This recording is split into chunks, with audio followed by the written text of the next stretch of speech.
మర్చిపోరని చెప్పొచ్చు కదా, బాబు గారు అలాగే బాలయ్య గారు, లోకేష్ గారు. ఆంధ్రప్రదేశ్ లో రోజా గారిది టఫ్ ఉంటది, ఓకే, అంబటి రాంబాబు గారిది టఫ్ ఉంటది, మినిస్టర్ అమర్నాథ్ది టఫ్ ఉంటది. సో మూడు వైసీపీ వాళ్ళకు ఎగనెస్ట్ గా చెప్పిన ఎంత ఆనందం. అలాగే కుప్పంలో చంద్రబాబు గారిది చాలుగా ఈ మూడే, మళ్ళీ దీన్ని మిక్సప్ చేయదు. ఇక మూడు ఆనందంగా కూడా ఎంజాయ్ చేస్తాం. అంటే వైసీపీ వాళ్ళ గురించి చెప్పారు కదా, వైసీపీ అంటున్న వైనాట్ కుప్పం గురించి ఒకసారి అదే చెప్తున్నా. ఈ మూడైతే కన్ఫర్మ్, ఈ మూడు టగ్ ఆఫర్ ఉంటాయి. ఆ ముగ్గురులో ఎవరైనా గెలిస్తే నేను టగ్ ఆఫర్ ఉంటాయి. ఇప్పుడు టైట్ అని చెప్తున్నా కానీ ఓడిపోతారని చెప్తలేను కదమ్మా. ఓకే, నేను టైట్ అని చెప్తున్నా, నేను ఓడిపోతారు అని చెప్పట్లేదు. ఇక్కడ అండర్లైన్ చేసుకోవాలి, టైట్ అని చెప్తున్నా.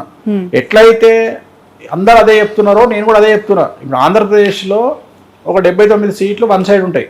79 అంటే ఇంచుమించు 80 సీట్లు అనుకో. 80 సీట్లు వన్ సైడ్ ఉంటాయి. 80 పోతే ఇంకా ఇంచుమించు 95 సీట్లలో ఒక 35 సీట్స్ టఫ్ ఉంటాయి, మిగిలిన ఇంకో పార్టీకి ఉంటాయి. Okay, right. One more question.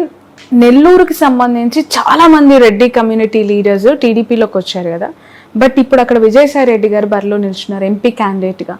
ఎలా అనిపిస్తుంది? నిన్న జగన్మోహన్ రెడ్డి గారు చాలా ప్రత్యేకంగా అక్కడ ఒక డే అంతా కేటాయించారు, డే లాంగ్ అక్కడే ఉండి ఆ లీడర్స్ తో ఎమర్జ్ అయ్యి మీటింగ్స్ కూడా కండక్ట్ చేశారు.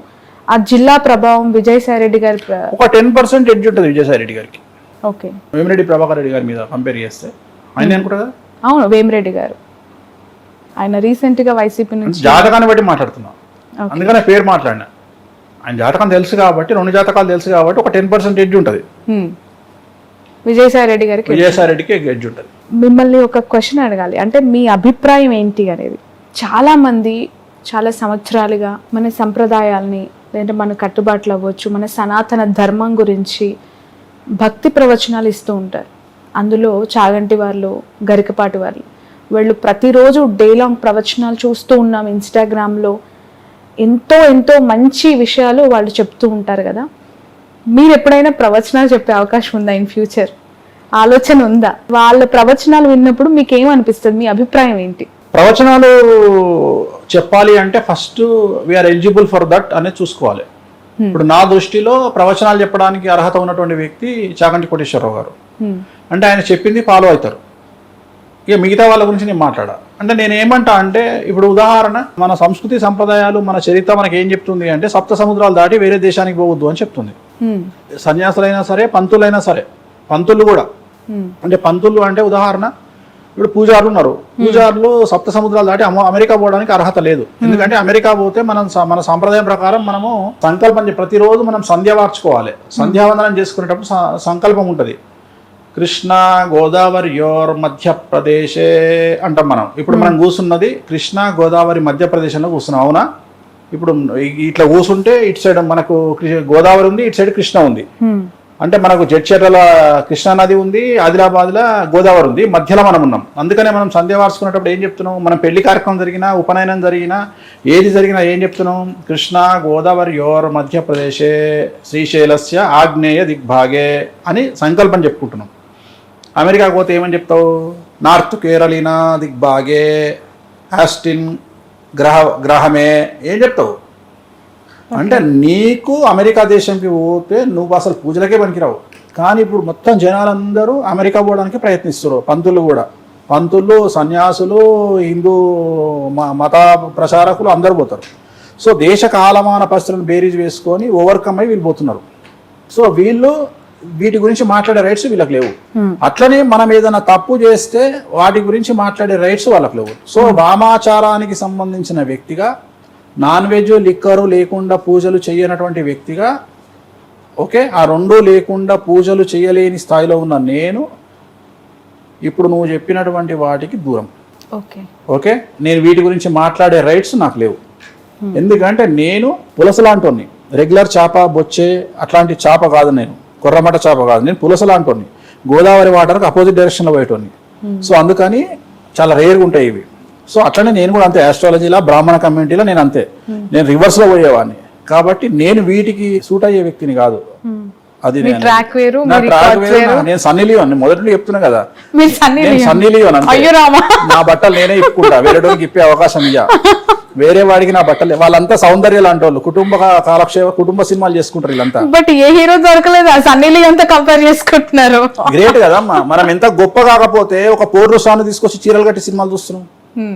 ఒక పోర్ను స్టార్ కొన్ని వేల వీడియోల్లో పూర్ణ స్టార్గా చేసిన ఒక అమ్మాయిని తీసుకొచ్చి భారతదేశంలో చీరలు కట్టి మరీ చూసుకుంటున్నాం ఆమెను. ఆమెకు అందరూ వేరే దేశంలో ఉన్నప్పుడు బట్టలు ఇప్పడానికి డబ్బులు ఇస్తే భారతదేశం డబ్బులు కట్టుకోవడానికి బట్టలు ఇస్తుంది. బట్టలు కట్టి డబ్బులు ఇస్తున్నాం మనం ఆమెకు, బట్టలు కట్టి డబ్బులు ఇస్తున్నాం. ఒక్క సినిమా గురించి భారతదేశంలో ఆమె ఎక్స్పోజింగ్ చేసిన సినిమా బట్టలు కట్టి డబ్బులు ఇస్తుంది. దట్ ఈజ్ భారతదేశం. అందుకనే సన్నీ లియోన్, నేను Sunny Leone, I'm Sunny Leone. So చాలా చాలా సుదీర్ఘమైన డిస్కషన్ ఇది. ఫైనల్లీ ఒక ఫెంటాస్టిక్ జోక్ ఏంటి అది, రియాలిటీ మీరు అలా కంపేర్ చేసుకోవాలనుకున్నారు, చేసుకున్నారు, అంతేనా? Okay, right. ఇక ఉగాది తెలుసు, తెలుగు వారికి తొలి పండగ. ఉగాది పచ్చడి లాంటి సంవత్సరం, అందరూ కూడా షడ్రుచుల సమ్మేళనంగా దీన్ని భావిస్తూ ఉంటారు. సో ఉగాది అంటేనే షడ్రుచుల సమ్మేళనం, ఉగాది పచ్చడి అందరూ తీసుకుంటూ ఉంటారు. ప్రతి వారి జీవితంలో తీపి, అలాగే పులుపు, చేదు కైండ్ ఆఫ్ అన్నీ కూడా ఉంటాయి కాబట్టి దానికి సూచకంగా దీన్ని చెప్తూ ఉంటారు. సో మీరు ఉగాదిని ఎలా ఉదహరిస్తారు? మీ మాటల్లో ఉగాది అంటే ఏంటి? శాస్త్రం మనకేం చెప్పింది అంటే దేశ కాలమాన పరిస్థితులు అన్నారు. సో దేశ కాలమాన పరిస్థితులు అంటే ఉదాహరణ, భారతదేశంలో ఉండేటువంటి కుజదోషము అమెరికాలో ఉండదు. సో అమెరికాలో ఉండేటువంటి కుజదోషము ఆస్ట్రేలియాలో ఉండకపోవచ్చు, లేదా ఆస్ట్రేలియాలో ఉండే కుజదోషము న్యూజిలాండ్లో ఉండకపోవచ్చు. అంటే దేశ కాలమానాన్ని బట్టి, పరిస్థితులను బట్టి మనకు ఉన్నటువంటి సిచ్యువేషన్స్ మారుతాయి. అందుకనే దేశ కాలమాన పరిస్థితులు అంటూ ఉంటాం మనము. సో జనరేషన్ బట్టి కూడా పరిస్థితులు మారుతూ ఉంటాయి, జనరేషన్ బట్టి కూడా వాటి యొక్క సీరియస్నెస్, కంటెంట్ మారుతూ ఉంటుంది. ఇప్పుడు ఉదాహరణ కాలసర్పదోషం అని అందరూ మాట్లాడుతూ ఉంటారు. కాలసర్పదోషం అనేది భారతదేశానికే ఉంది. సో భారతదేశంలో పుట్టినటువంటి 90% ఆఫ్ ది పీపుల్కు కాలసర్పదోషం ఉంటుంది. సో దాన్ని పెద్ద సీరియస్గా తీసుకోవాల్సినటువంటి పని లేదు. సో ఇప్పుడు మనం మాట్లాడుకునేది ఏంటి అంటే అసలు జనరల్గా ఎక్కడైతే డబ్బు ఉంటుందో, ఎక్కడైతే అభివృద్ధి ఉంటుందో, ఎక్కడైతే స్టేటస్ ఉంటుందో అక్కడ సమస్యలు అధికంగా ఉంటాయి. చాలామంది అంటారు పేదవారికి సమస్యలు ఎక్కువ ఉన్నాయి. వాస్తవంగా పేదవారికి సమస్యలు, I'm talking about below middle class. డబ్బు అనే ఒక సింగిల్ పాయింట్ని పక్కన పెడితే వాళ్ళకున్నంత ప్రశాంతత డబ్బు ఉన్న వాళ్ళకు ఉండదు. సో డబ్బు పెరుగుతున్నా కొద్దీ జనాల్లో విపరీతమైనటువంటి స్ట్రెస్ అనేది ఉంటుంది. నువ్వు మ్యాక్సిమం డబ్బును హ్యాండిల్ చేయాలంటే 2 కోట్ల నుండి 2.5-3 కోట్ల వరకే. ఉదాహరణ, ఒక గవర్నమెంట్ ప్రభుత్వ ఉద్యోగి, ఒక టీచర్ కావచ్చును, ఒక మిడిల్ క్లాస్ ప్రభుత్వ ఉద్యోగి తన జీవితం మొత్తంలో సంపాదించే సొమ్ము 2,80,00,000 నుండి 3 కోట్లు ఉంటుంది జీవితం మొత్తం. కానీ అదే డబ్బున్నోళ్ళ పరిస్థితి ఎలా ఉంటుంది అంటే నిద్ర ఉండదు, తిండి ఉండదు, స్ట్రెస్, సో బీపీ, షుగర్లు. ఎందుకంటే డబ్బు పెరుగుతున్న కొద్దీ మనిషికి వాటిని దాచుకోవాల్సినటువంటి పరిస్థితి, వాటిని ఇన్వెస్ట్ చేయాల్సిన పరిస్థితి, చాలా సమస్యలు వస్తూ ఉంటాయి. సో అందుకనే ఈ జనరేషన్లో మానసికమైన దృఢత్వం అనేది చాలా అవసరం మనిషికి. సో మనం అభివృద్ధి చెందినా మన మీద రాళ్ళేస్తారు.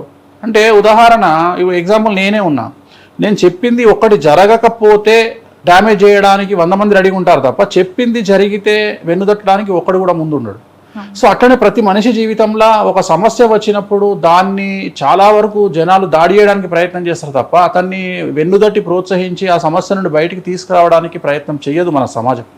మన సమాజమే అలాగా ఉంది. ప్రస్తుత సమాజము సినిమాటిక్ పోకడలకు చాలా దగ్గరగా మనం జీవన శైలి లేకున్నా సినిమాల్లో చూపించే వాటికి చాలా విచిత్రంగా ఉంది. ఉదాహరణ, టీవీలో ఒక సినిమాలో ఉమ్మడి కుటుంబాన్ని చాలా గొప్పగా చూపిస్తే చప్పట్లు కొట్టి సినిమాని సూపర్ హిట్ చేస్తాం మనం. కానీ మన ఇంట్లో ఉమ్మడి కుటుంబం అంటే మనకే బోర్ కొడుతుంది. లేదా మన ఇంట్లో మన గెస్ట్లు ఒక 2 రోజులు ఇంట్లో ఉంటే తట్టుకోలేనటువంటి పరిస్థితి. వివాహం 16 రోజులు చేసుకునేటువంటి పండగ ఇవాళ మనకు 1 డే మ్యారేజ్ కిందకి వచ్చింది. మార్నింగ్ ఎదుర్కోళ్ళు, ఈవినింగ్ కల్లా అప్పగింతలతో కార్యక్రమం అయిపోతూ ఉంది. సో మనం ఏమైపోతుంది, సంకుచిత మనస్తత్వాలు, మైక్రో ఫ్యామిలీస్, మినీ ఫ్యామిలీస్ అయిపోయి సో సమాజం అంతా కూడా ఒక వెన్నుదట్టి ప్రోత్సహించి ఒక మనిషికి ఇంట్లో ఒక అన్నకు సపోర్టు, ఒక తమ్మునికి సపోర్ట్ ఇది లేదు. ఎంతసేపు తమ్ముడు సంపాదించిండని అన్న కోపం, అన్నకు సంపాదించిండని తమ్ముడు కోపం, అక్క సంపాదించిందని చెల్లె కోపం. అంటే ఎంత ప్రేమగా మాట్లాడుకున్నా ఇన్నర్ కరెంట్గా వాళ్ళ మనసుల్లో ఉన్నది ఏంటంటే ఎట్టి పరిస్థితుల్లో వేరే వ్యక్తి అభివృద్ధిలోకి రావద్దు, వేరే వ్యక్తి అభివృద్ధిలోకి రావు. ఇదే ఆలోచన, ఎంతసేపు ఇదే ఆలోచన. ఒక పెద్ద, ఈ మధ్యకాలంలో నేను ఒక ఉదాహరణ చెప్తా. ఒక పెద్ద కార్యక్రమానికి నేను వెళ్ళడం జరిగింది, చాలా పెద్ద కార్యక్రమానికి వెళ్తే ఒక హీరో వచ్చాడు, ఒక ప్రముఖ హీరో వచ్చాడు అక్కడికి. నేను నా ప్రిడిక్షన్స్లో వాళ్ళకి సంబంధించి కొన్ని ప్రిడిక్షన్ చెప్పడం జరిగింది. అంటే వాళ్ళకి నెగిటివ్గా ప్రిడిక్షన్ చెప్పడం జరిగింది. జరిగినాయి, అవి జరగకపోవడం అనేది ఏం లేదు, 100కు 1,00,00,000% జరిగినాయి. సో అక్కడికి వచ్చిన హీరో చెప్పింది ఏంటంటే ఆర్గనైజర్స్కి, వేణుస్వామిని స్టేజ్ మీదకి తీసుకొస్తే నేను ఇక్కడ వెళ్ళిపోతాను.